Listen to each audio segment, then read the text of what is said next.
Okay, Shad, we're coming to the last step. The last step. And what we're going to do is we're going to take some of our roux and we're going to put it in our bowl. Now remember, this roux been sitting out. And the grease got a little cold and coagulated there and hardened up on us a little bit. But you know what? That's okay, because that's what a roux do. Okay? It sit there. Boy, that roux smell good. Man, when it get in that pot, it's going to make all these other flavors come together. Hold on. Let me get my frying pan out of there. I got to put it all in the zinc because I got to wash this later on. So what we're going to do is, I need my whisk. I like my whisk. See my whip? That's my whip. Yep. And that's a good tool to have. So what we're going to do is we're going to get some of this warm fluid that's in the gumbo. That's been boiling, all the seasoning and everything in there. And we're going to put it in here with the roux. And we're going to season that roux. And give that roux all this flavor that's in this pot. So we're going to put some of this water in here, about 2 cups, maybe 3. And we're going to take and we're going to whip this up a little bit. We're going to stir it up and get it smooth, broke down in the grease and broke down in this fluid. See, and once we got it all smooth and broke down,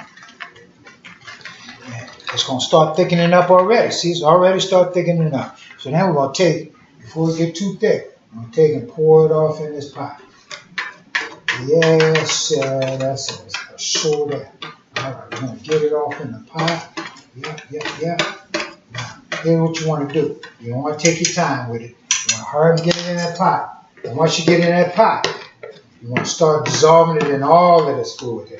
You want to get it dissolved in all this fluid here. Now what that's going to do, is that's going to give your gumbo a color too. It's going to give it a nice brown color. So what we're going to do is we're going to stir it up so it don't thicken and get on the bottom and burn, and it don't make clumps of flour off in there, because it'll clump up on you if you don't stir it up, mix it up real good. Alright, so we're going to stir it up, mix it up real good, get it ready for our crab tomorrow. That's what we're going to do. We're going to put that crab meat in it tomorrow, and it's going to be ready to go. And you see, you can see that it's already thickening up a little bit, got a little body to it. You know, and it's going to thicken up a little more as we bring it to a boil, you know, but all my seasonings and meats are cooked. So what we need to do is just let this juice of this roux get in there and soak up all that flavor and bring it all together. Bring it all together. And tomorrow we're going to add that crab meat to it. And after we bring it to a boil, we're going to add that crab meat to it, shut it down, let that crab meat come to temp in that pot with it, add its little flavor to it, and you know what? We'll be ready to have some rice and gumbo with our fried green tomatoes. I'm telling you that, Chef. That's what we're going to do. Now, we're going to get the bowl out of the way because we got to wash these dishes now. I'm telling you. So, here's the thing. We didn't put all these things in a pot. We done put it in there with water and bay leaves and all these seasonings and flavors. It's going to come together.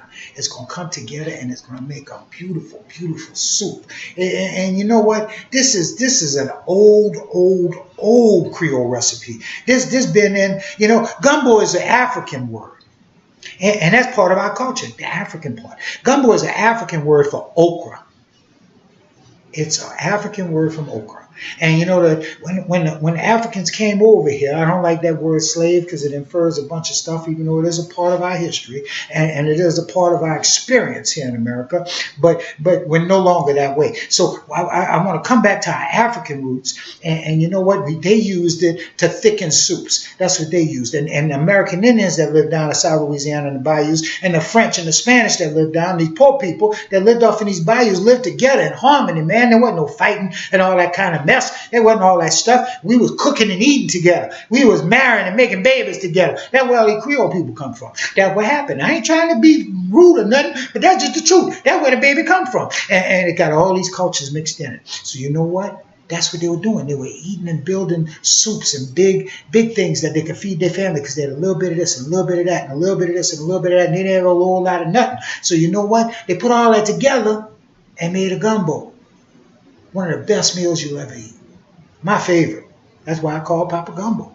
My favorite. I make all kind of gumbo. I make duck gumbo. I make turkey gumbo. I make all kind of gumbo. Gumbo is a great thing. It's a great meal. And you know what? You're going to love this gumbo. Mwah. Thank you, Chef. Bon appetit. Bonsoir. And have a good night.